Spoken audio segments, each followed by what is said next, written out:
Madame, Messieurs, bonsoir. 20h sur la RTS, le journal. Voici les titres.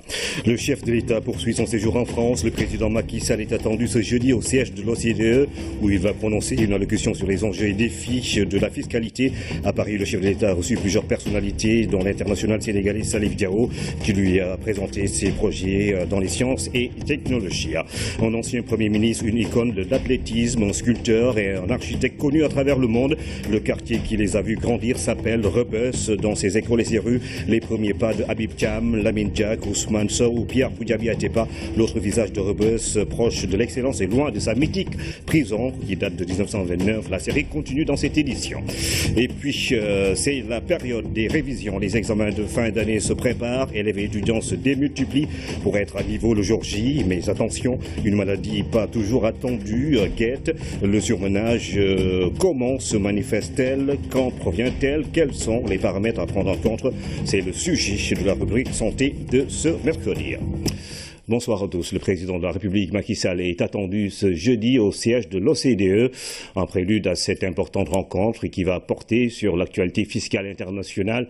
Le chef de l'État a reçu le directeur intérimaire et le directeur fiscal de l'OCDE, transparence, taxation des multinationales et incitation fiscale ont été au cœur de leur échange à Aboubakry Kane. Il s'agit à travers cette audience d'une réunion préparatoire de la visite du président Macky Sall à l'Organisation pour la coopération et le développement économique OCDE. On a discuté de l'importance de revoir le système des aides au développement, chose qui est très connectée à cet aspect. On a aussi touché un mot sur les questions de la production minière et d'énergie, en la connectant à des questions des impôts.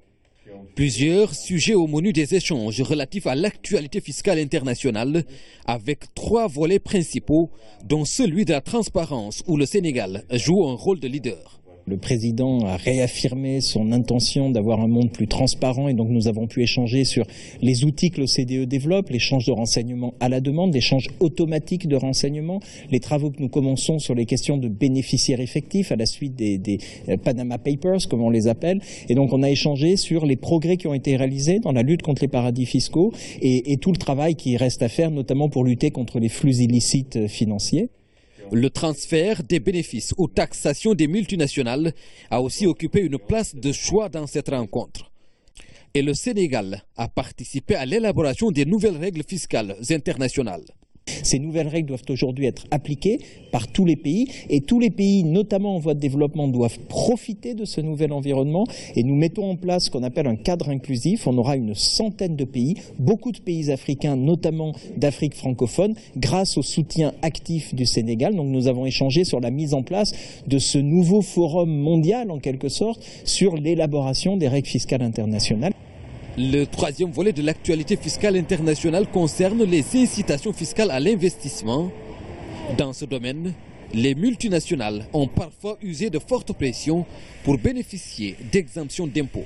Aujourd'hui, il faut remettre en cause ces exemptions parce qu'elles ne sont pas favorables à l'investissement, elles n'attirent pas plus d'investissement, mais elles privent le Sénégal de ses ressources. Votre ministre des Finances a été très actif déjà pour améliorer la situation. Il y a plus de progrès à faire et donc on a décidé de travailler ensemble, de mettre l'expertise de l'OCDE à la disposition du Sénégal pour conduire cette très bonne politique. La visite du chef de l'État à l'OCDE trace ainsi les voies de politique meilleure de coopération pour une vie meilleure. Le président de la République a également reçu les responsables de la SNCF, l'ancien ministre français de la coopération et le PDG du Club Med. Une série d'audiences où des questions relatives au transport aérien et ferroviaire ont été abordées. Le développement du tourisme n'est pas en reste avec l'ambition du Club Med de participer au renforcement de ce secteur. L'histoire ferroviaire entre la SNCF et le Sénégal remonte à des décennies.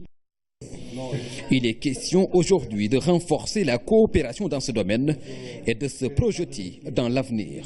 L'avenir, c'est d'abord l'avenir immédiat du TER que le chef de l'État souhaite inaugurer dans les 2 ans qui viennent et pour lequel le groupe SNCF pourrait être le partenaire de l'État sénégalais. Et puis l'avenir, c'est aussi la sous-région, le Dakar-Bamako, et comment la SNCF pourrait être le partenaire de l'État pour relancer cette coopération. Et puis plus largement, nous pourrions imaginer que justement parce que la coopération s'est renforcée autour des chemins de fer et de tous les modes de transport, que ce soit le fret ou le voyageur, entre la France et le Sénégal, nous pourrions imaginer de faire de Dakar et du Sénégal un pôle d'excellence pour la formation de tous les cheminots qui, en Afrique, on demande de plus de trains, demande de plus de SNCF et ont besoin du coup d'être formés aux techniques ferroviaires de telle sorte que les Sénégalais demain, mais l'ensemble des Africains, puissent opérer eux-mêmes les chemins de fer qu'ils empruntent et qu'ils se seront offerts. Dans le domaine des transports toujours, le président de la République a évoqué avec l'ancien ministre français de la coopération les problèmes de desserte aérienne régionale et internationale. Dakar se positionne pour être un hub aérien ouvert au reste du monde. Il s'agit de créer des partenariats pour susciter la mise en place d'une compagnie propre au Sénégal. Il y a une réorganisation indispensable du transport aérien au Sénégal pour faire de Dakar un point très fort de rencontres, d'émissions de passagers, d'accueil de passagers. Et c'est dans cette ligne que le président nous a questionnés. Nous sommes ravis de la connaissance qu'a Monsieur le Président de la République des questions aériennes. Il connaît les avions, il connaît leurs capacités, il connaît les distances qu'ils peuvent franchir, il connaît beaucoup de monde dans le transport aérien et ça prouve que le Sénégal est un pays ouvert pour lequel la proximité de New York, de Paris, de l'Italie et même de l'Extrême-Orient ne pose pas de problème. Le transport aérien reste déterminant dans la stratégie touristique du Sénégal. Le Club Med souhaite contribuer au développement de ce secteur, notamment en Casamance et sur la Petite Côte. Le Club Med était décidé à renforcer son implantation à Cap Skirring, en Casamance, par une extension de capacité, en allongeant aussi la durée de saison, et nous avons discuté des aménagements nécessaires à faire à l'aéroport de Cap Skirring.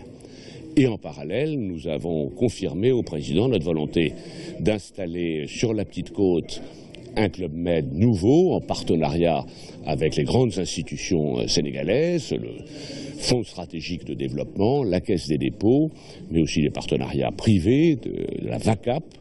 Et nous avons dit que nous serions en position de signer les accords et sans doute de poser la première pierre début juillet. Une série d'audiences qui participent toutes du renforcement du tissu économique sénégalais et du développement social à la base. Le président de la République a également reçu en audience l'ancien international Salif Diao. Le footballeur était accompagné des responsables du consortium Altaï Festo, une opportunité pour eux de présenter le programme de développement du groupe, notamment dans les domaines de l'éducation et de la formation, leurs spécialités, les laboratoires mobiles et la mise en place d'instituts technologiques dans les écoles et universités. Nous écoutons Salif Diao et Sami Marmouli.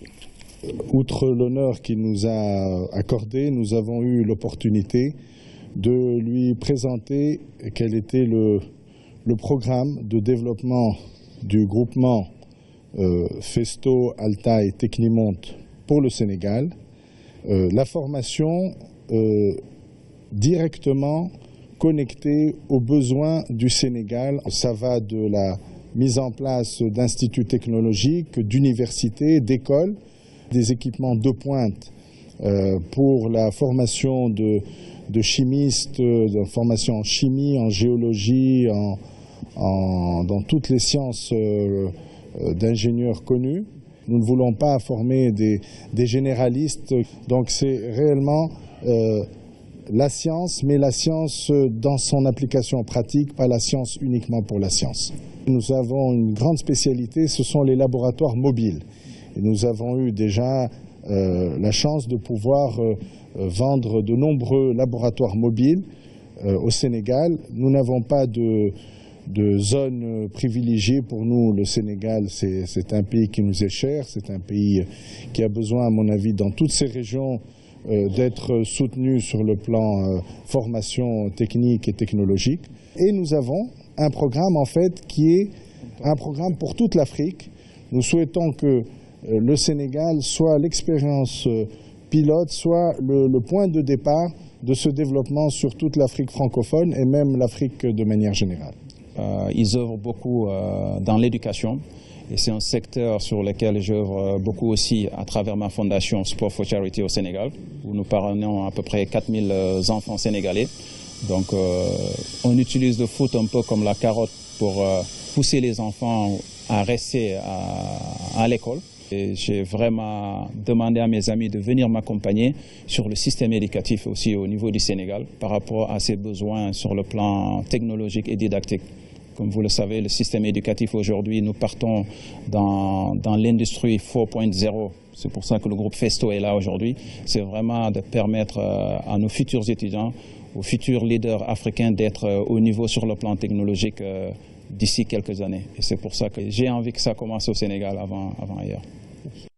Le Sénégal, le Bénin et la Côte d'Ivoire s'allient autour des énergies renouvelables. La table ronde qui s'est tenue ce matin à Dakar promeut l'utilisation de ces ressources afin de combler les déficits de production en énergie en Afrique de l'Ouest. Et pour mener le plaidoyer, les parlementaires de ces trois pays ont reçu le soutien du président de l'Assemblée nationale pour la mise en œuvre des lois en vigueur. Cher Bambagay.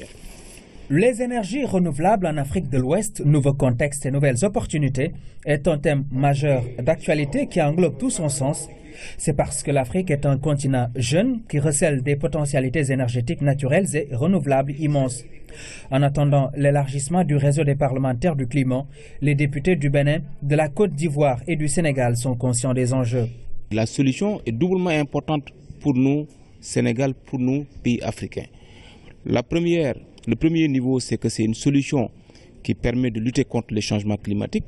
Ça veut dire qu'il apporte un environnement meilleur pour nous.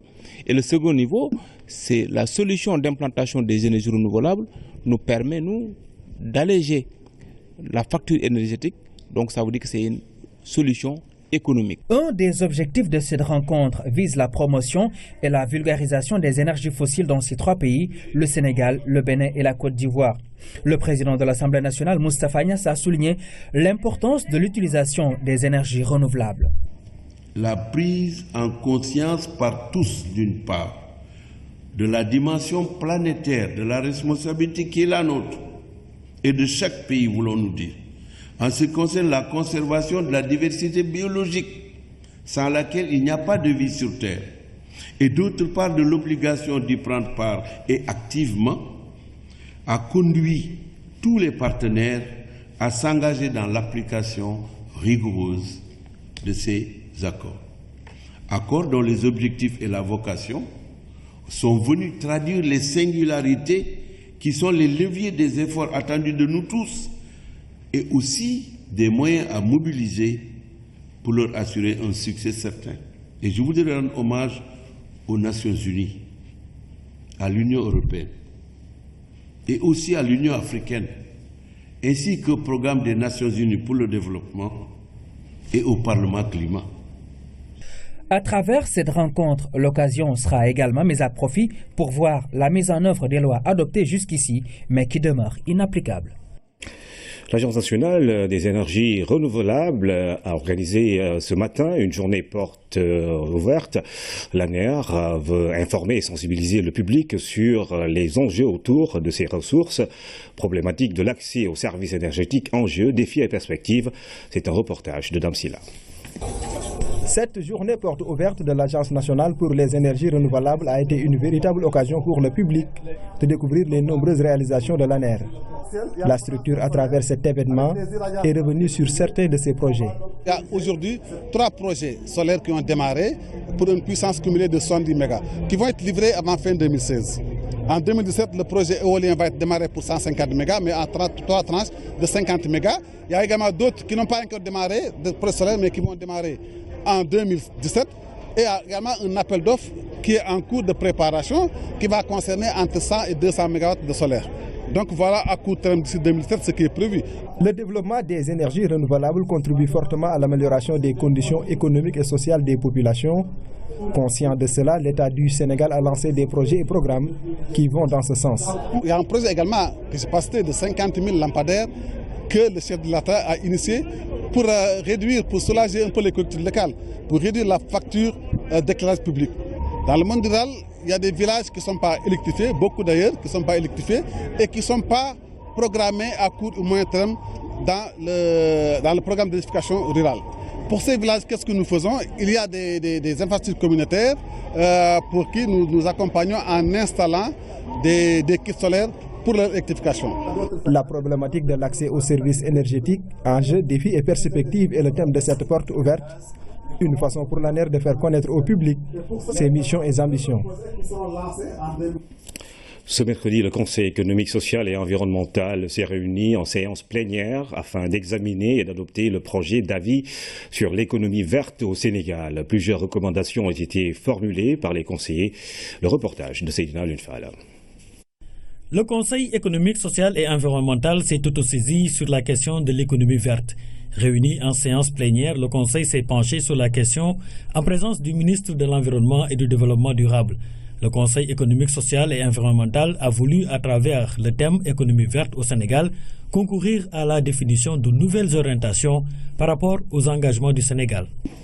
Je voudrais tout d'abord féliciter Madame la Présidente ainsi que l'ensemble des honorables conseillers de cette autosaisine sur cette question d'importance majeure, parfaitement en phase avec la mise en œuvre des engagements internationaux auxquels le Sénégal a souscrit, tels que les conclusions de Rio +20 et plus récemment les accords de Paris.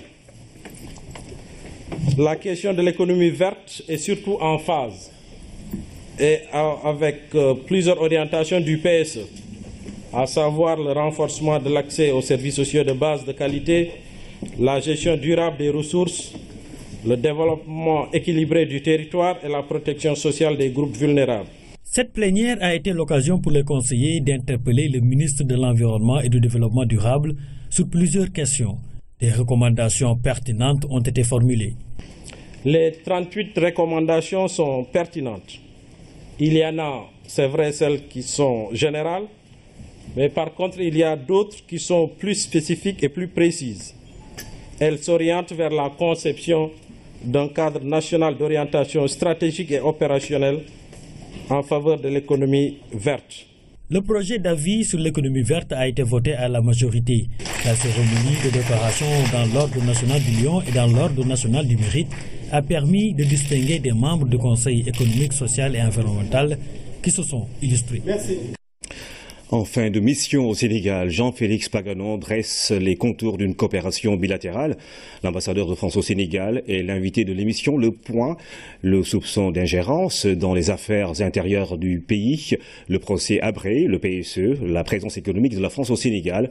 À la veille de son départ, le diplomate livre ce soir ses derniers sentiments dans la conduite de sa mission au Sénégal. Par l'esprit serein.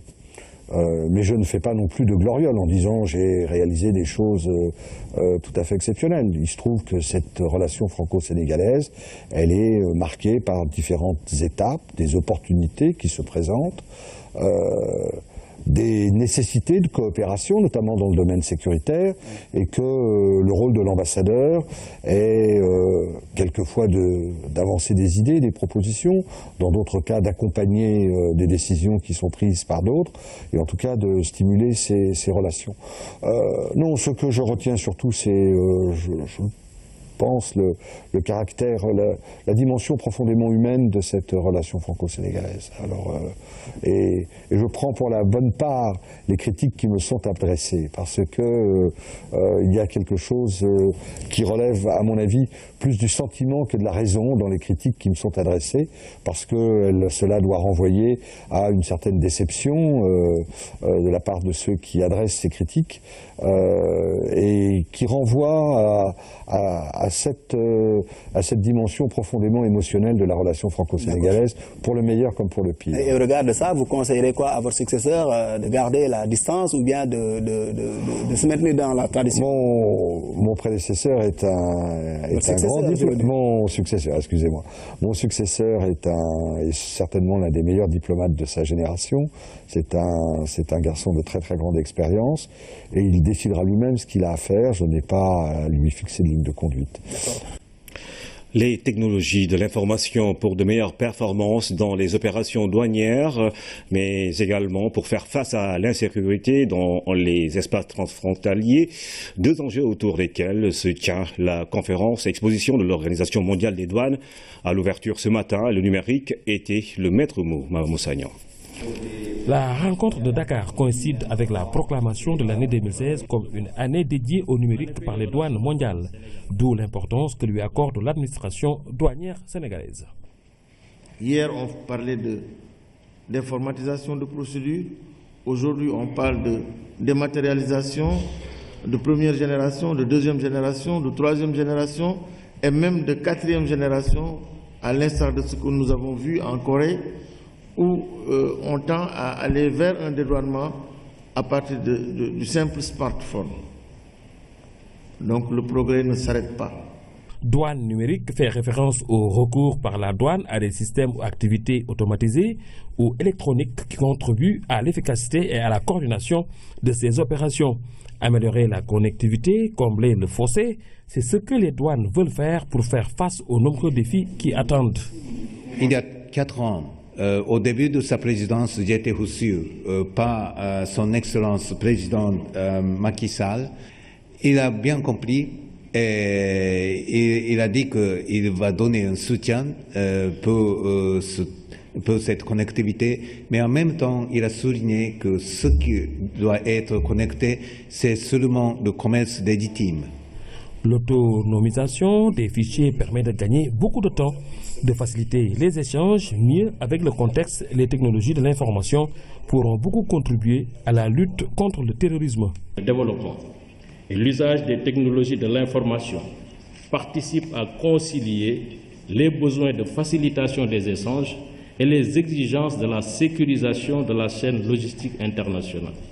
C'est la raison pour laquelle il faut souhaiter vivement que le concept « les douanes en réseau » soit une réalité pour toutes les administrations douanières, mais aussi pour toutes les forces de défense et de sécurité.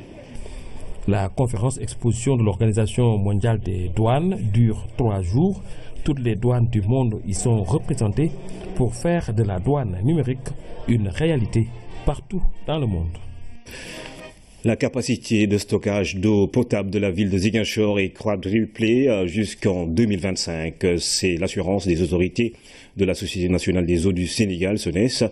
C'était en marge de l'inauguration de l'un des plus grands châteaux d'eau du pays, d'un coût global de 4,5 milliards de francs CFA. Cette infrastructure va désormais résoudre les problèmes en eau de la ville de Ziguinchor.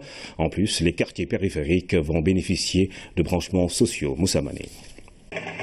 Du haut de ses 21 mètres, cette œuvre gigantesque, fruit de l'imagination humaine, surplombe le quartier de Néma. Considéré comme le plus grand après celui de Mbour, aujourd'hui ce château d'eau fait le bonheur des populations de Ziguinchor. Bonheur d'avoir de l'eau en permanence, mais surtout de bonne qualité. Avant ce projet, au niveau de Ziguinchor, la capacité de stockage qu'on avait, c'était 1500. Donc on a doublé cette capacité de stockage au niveau de Ziguinchor.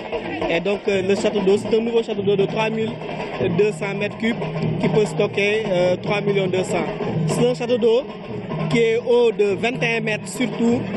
En plus de 21 mètres, on a 9 mètres de colonne d'eau. Donc ça fait 30 mètres, plus de 30 mètres de hauteur. Ce qui nous permet de stocker les capacités, de survenir maintenant pendant les périodes de pointe, de survenir à 25% de la capacité de stockage de la production. Au nom des populations de Ziguinchor, le maire de la ville et le président du conseil départemental ont remercié le président de la République Macky Sall pour ses nombreuses réalisations, parmi lesquelles ce château d'eau et la station de traitement, financée par l'État du Sénégal en collaboration avec ses partenaires tels que la BOAD, l'AFD, l'Union européenne.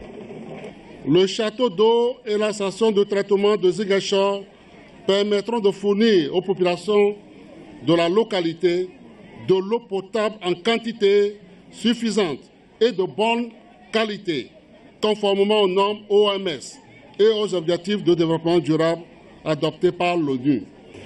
En plus de ces nouvelles installations, la Société nationale des eaux du Sénégal a aussi étendu le réseau d'adduction en eau potable. Toutefois, avec la croissance de la ville de Ziguinchor, d'autres quartiers périphériques ne sont pas connectés, d'où l'engagement du ministre Mansour Faye.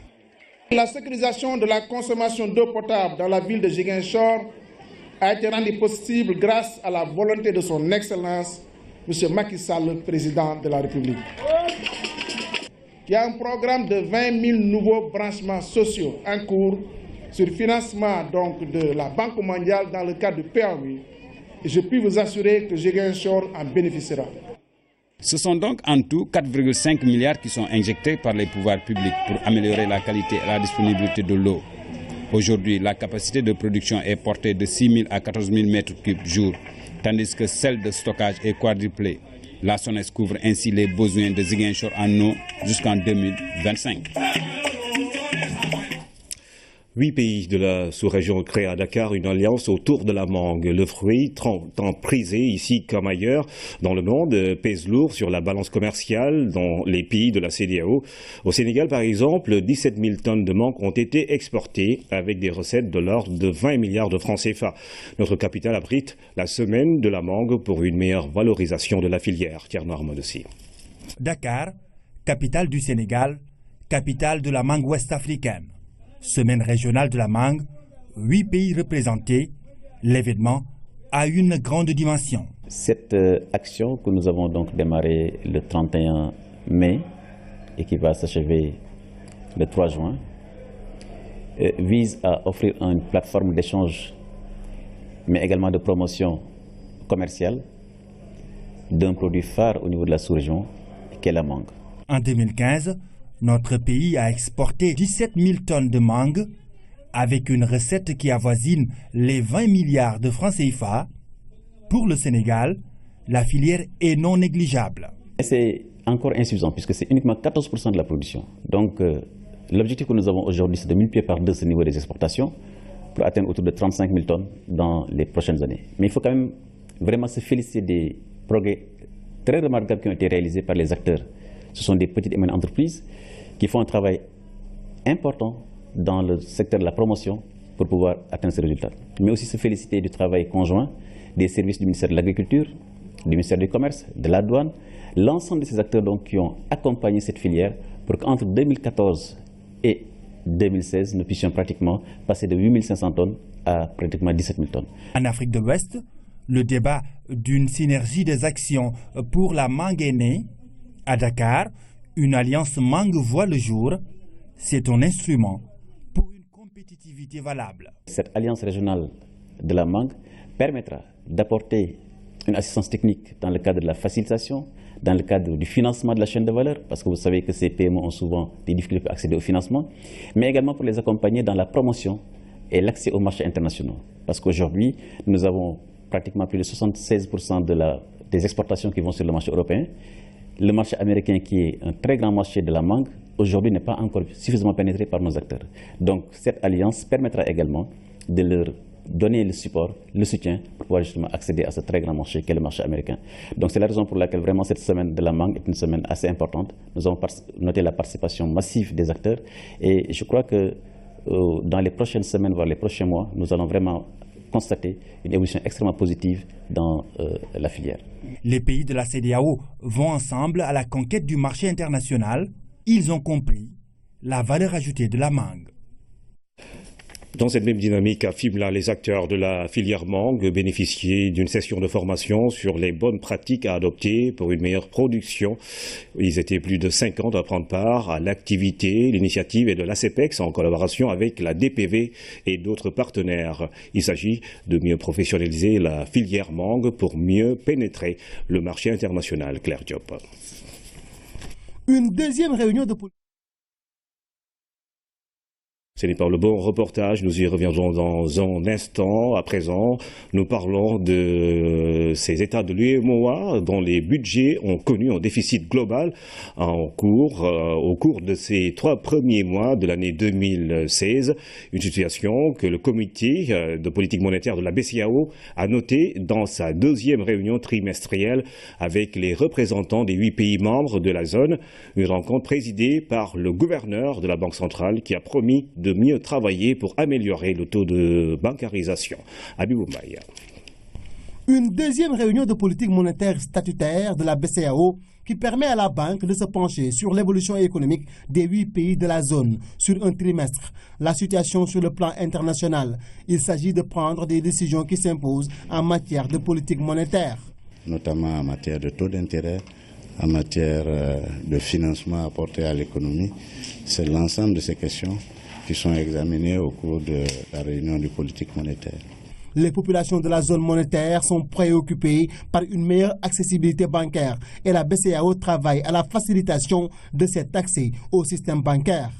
Nous avons mené des négociations avec le système bancaire pour que le compte devienne un droit et que cela permette à tout citoyen de pouvoir accéder aux services financiers en ayant un compte dans une banque ou dans une structure de microfinance. Je crois que c'est un processus, ce n'est pas quelque chose qui s'analyse au cours d'une réunion, c'est un processus qui a été engagé depuis plusieurs années, qui donne des résultats, même si c'est lent. Au fur et à mesure, je pense qu'on arrivera progressivement à accroître le taux de bancarisation. À la lecture du communiqué final de ce comité de pilotage monétaire de la BCEAO, l'activité économique, l'inflation dans la zone, l'exécution des budgets des États membres de l'UEMOA ont été examinés. Les membres du comité de politique monétaire ont noté que l'exécution des budgets des États membres de l'UEMOA au cours des 3 premiers mois de l'année 2016 s'est soldée par un déficit global, base engagement, donc compris, de 251,7 milliards contre 355,1 milliards un an plus tôt. Cette atténuation du déficit budgétaire est imputable à l'accroissement des recettes plus important que celui des dépenses. Ainsi, la Banque centrale va continuer de mener une bonne politique monétaire qui va davantage pousser les 8 pays de la zone à conduire des politiques économiques cohérentes. Nous revenons sur ce reportage de Claire Diop-Fibla où les acteurs de la filière mangue ont bénéficié d'une session de formation sur les bonnes pratiques à adopter pour une meilleure production. Ils étaient plus de 50 à prendre part à l'activité. L'initiative est de l'ACPEX en collaboration avec la DPV et d'autres partenaires. Session de formation pour les producteurs et exportateurs de la mangue à Fimela dans la région de Fatick. Au menu des échanges, les bonnes pratiques sanitaires, d'hygiène, de cueillette, de conditionnement et de labellisation des bergers. La démarche vise la professionnalisation de ces acteurs de la zone centre. Cela pour une production de qualité répondant aux normes internationales. Avant tout, c'est les bonnes pratiques de production qu'il faut assurer. En dehors de cela, il y a évidemment beaucoup de contraintes phytosanitaires qu'il faut également gérer pour prétendre à une production de qualité. Et enfin, au niveau du conditionnement, il y a des normes à respecter, ce que nous appelons nous normes de commercialisation. Le Sénégal est déjà agréé par la communauté internationale pour le contrôle de conformité de ces normes applicables aux fruits et légumes. 5 rencontres du genre sont déroulées à l'intention de quelques 200 acteurs de la filière. Cela permet de mettre en confiance ces acteurs, de leur expliquer d'accord toutes les contraintes liées à l'accès au marché, mais surtout de leur montrer les avantages qu'il y a à se préparer à fournir une offre considérable pour l'exportation. Cette année, le secteur de l'exportation a connu un grand bond en avant et le Sénégal compte bien maintenir sa position de leader. La mangue sénégalaise est considérée comme l'une des meilleures mangues au monde. Et à l'export, il y a eu une amélioration. Si vous prenez les chiffres de la direction de la protection des végétaux, sur 3 ans, on a quasiment mis de côté tout ce qui était retour de l'extérieur vers le Sénégal ou destruction de conteneurs transportés à l'export.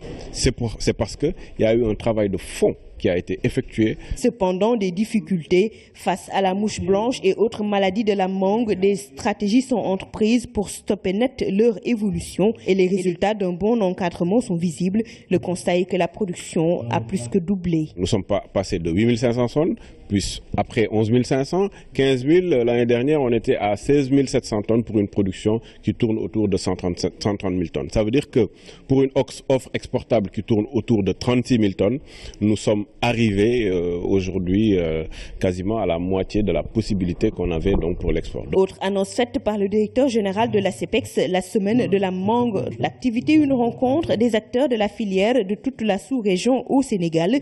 Ces derniers vont travailler pour une synergie des actions et ensemble développer la filière mangue et pénétrer le marché international.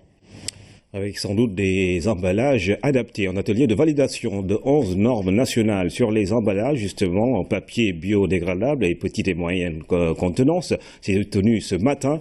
Ces normes sur les emballages écologiques, notamment de répondre aux besoins exprimés par les industries afin d'enrichir l'infrastructure réglementaire en matière de protection de l'environnement. Lisbitza. Ils sont une source de pollution visuelle du sol et peuvent aussi être à l'origine de l'encombrement des caniveaux et des égouts.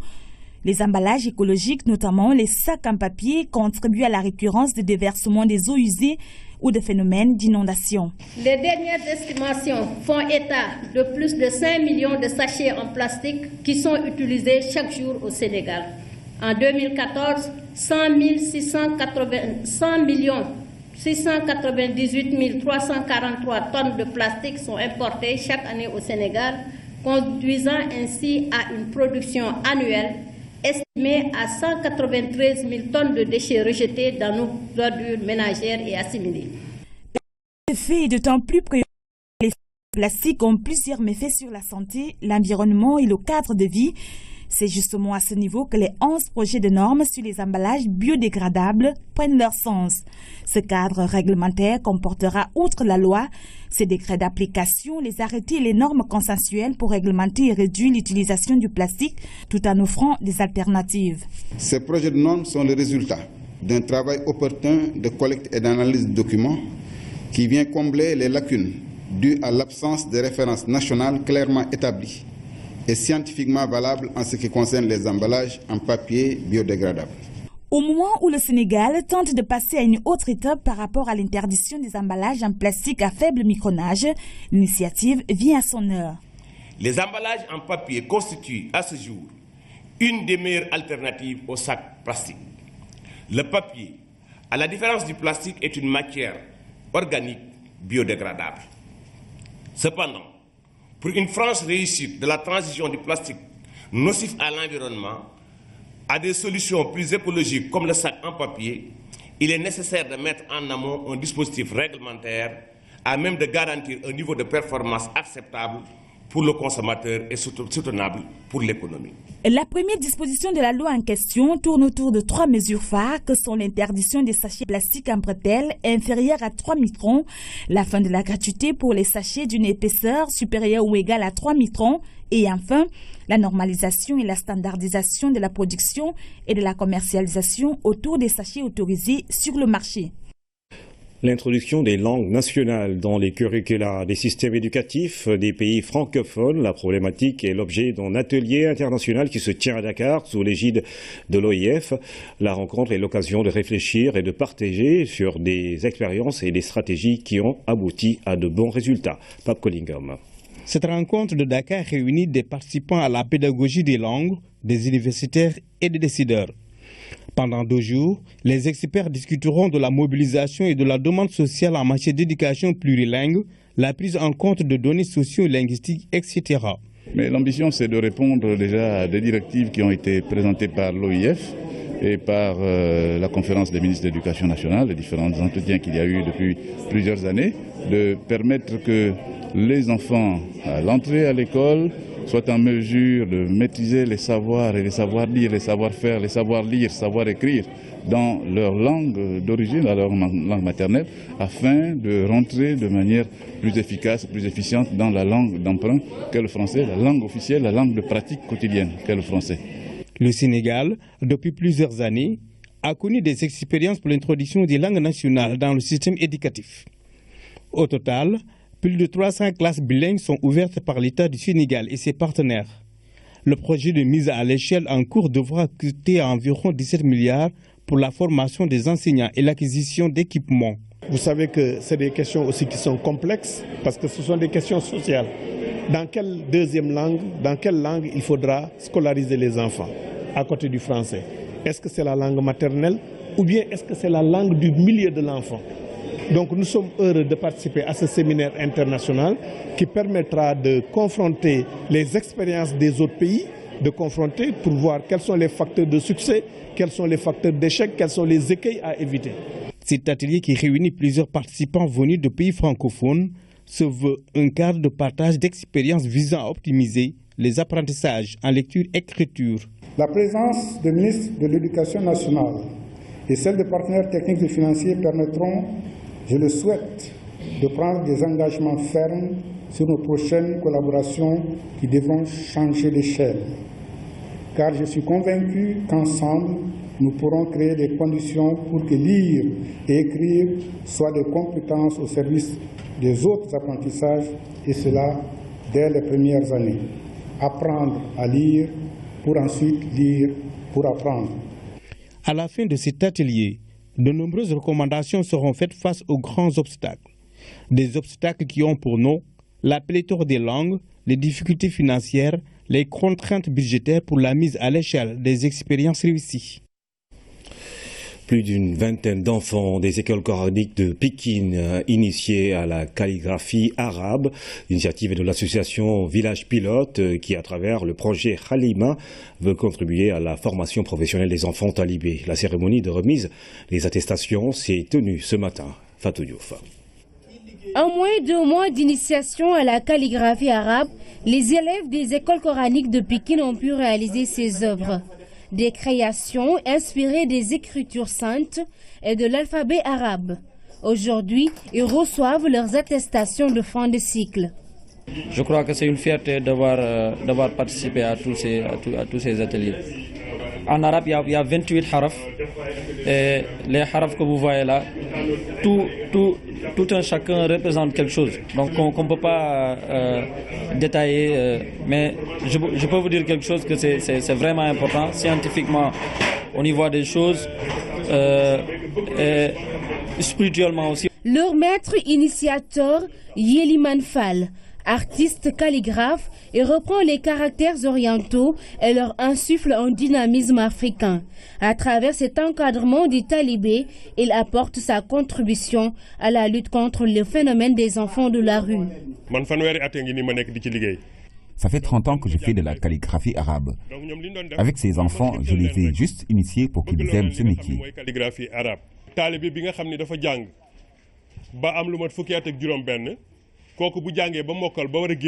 Parce qu'après les études coraniques, l'élève doit aller apprendre un métier. Et le projet Halima s'est inscrit dans cette dynamique. Enseigner l'art coranique dans les daras, cette initiative de l'association Village Pilote vise à sortir les enfants des rues et contribuer à leur formation professionnelle. Avec l'art, on peut faire beaucoup de choses. Et puis en nous mettant en connaissance de toute cette activité, on s'est rendu compte que non seulement ça pouvait contribuer à une meilleure compréhension des uns envers les autres, mais une meilleure compréhension aussi de la problématique, de l'islam en général. Et aussi, on a envisagé que ça pouvait être une porte de sortie pour des jeunes, parce que fort de cette connaissance et de renforcement de capacité, ils pouvaient eux-mêmes aller démultiplier cette connaissance ailleurs. Ainsi, plus de 20 élèves des écoles coraniques de Pékin ont reçu leurs attestations. Les autorités religieuses ont plaidé pour un élargissement du projet au profit de tous les daras du pays. Beaucoup d'élèves sont en ce moment dans des séances de révision pour les examens de fin d'année. Si le rythme est très soutenu, certains peuvent s'exposer au surmenage et du coup ne tirent pas le meilleur de leur cerveau. À quel rythme y aller donc et quels sont les aspects et autres paramètres à prendre en compte? Élément de réponse avec Oumou Baldé qui nous présente la rubrique santé. S'il y a un organe qui intervient le plus dans l'effort intellectuel, notamment dans l'apprentissage, c'est bien le cerveau. Son efficacité dépend en grande partie du rythme auquel il est soumis, mais également de certaines habitudes de vie. Premier élément, l'énergie. Il en faut au cerveau. Le cerveau va prendre 20% des ressources d'énergie, bien qu'il ne représente que 2 à 3% du poids, il prend 20% de l'énergie disponible. Donc, ne pas donner de l'énergie à un organe qui travaille tant, c'est la même chose que de ne pas mettre de carburant dans un véhicule et de vouloir qu'il fonctionne. Donc les inconvénients sont très faciles à deviner. Baisse de régime, fatigue physique, fatigue intellectuelle, baisse de l'attention, manque de concentration, trouble de la mémoire, quand on ne va pas vers des choses plus graves qui vont être l'hypoglycémie, avec ses manifestations à type de faim douloureuse, mais pouvant aller jusqu'à la chute. En plus de l'énergie qu'il lui faut, le cerveau doit être ménagé pour plus d'efficacité dans le processus d'apprentissage. Notre cerveau se réveille vers 6h, 7h du matin et va atteindre rapidement son niveau de haute performance, aidé en cela par un bon premier repas. Et dans les heures de la matinée, c'est-à-dire entre 8h du matin jusqu'à 12h30, c'est le moment idéal pour faire passer les messages les plus importants et programmer les cours les plus intenses qui demandent de l'attention et beaucoup de réflexion. À côté de la gestion du temps d'apprentissage et des bienfaits du petit déjeuner, le temps de sommeil est également à gérer pour réussir à l'école. J'ai parlé du danger de travailler la nuit. Les êtres humains ne sont pas génétiquement programmés pour fonctionner la nuit. La nuit est faite pour nous reposer et pour reposer le cerveau. Il se trouve que quand on ne respecte pas cette recommandation et qu'on ne se repose pas et qu'on ne dort pas suffisamment la nuit, tout ce qu'on a vu, fait et appris dans la journée est mal synthétisé pour devenir de la mémoire durable parce qu'on a raté les phases du sommeil au cours desquelles les neurones, c'est-à-dire les cellules du cerveau, vont proliférer et établir les contacts physiques et chimiques entre eux et fixer durablement la mémoire.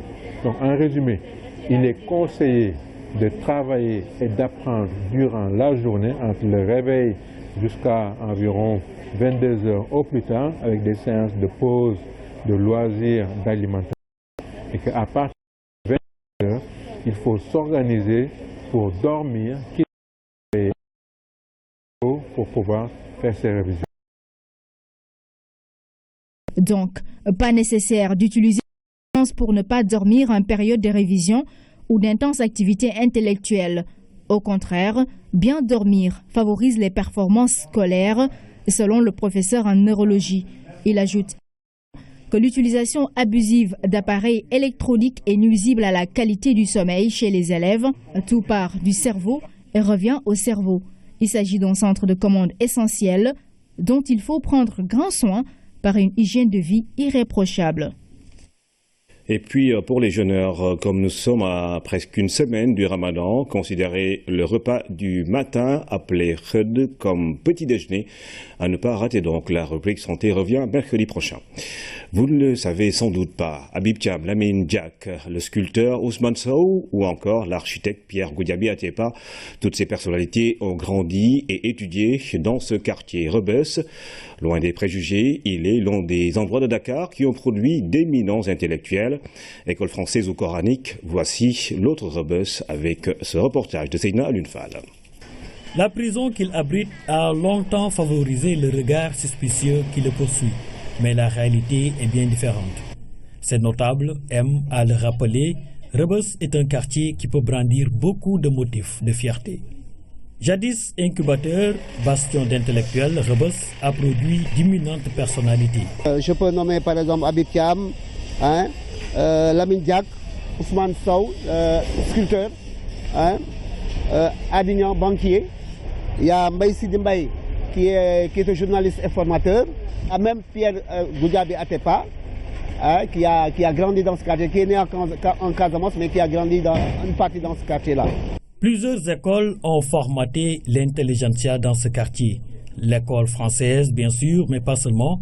L'enseignement arabe a contribué également au modelage de personnalités considérées de nos jours comme des références. Les anciens s'intéressaient beaucoup à la science. De nos jours, les choses ont changé. On ne sent pas la grande solidarité qu'il y avait auparavant. Actuellement, la nouvelle génération tente de suivre les pas de leurs anciens, même si le contexte et les réalités ont changé. Avoir peut-être le niveau de certaines personnes, bon, ils n'ont pas peut-être pour le moment acquis, quoi. Il y a toujours l'encadrement. L'encadrement, c'est faire en sorte que les jeunes soient bien éduqués, hein, qu'ils aillent à l'école, qu'ils aient une bonne formation. Hein, et puis, bon, comme je dis, le reste, c'est des choses que nous ne maîtrisons pas. Rebeuss, un quartier qui ne manque pas de repères. Les anciens et les écoles qui les ont formés ont balisé les chemins pour les jeunes.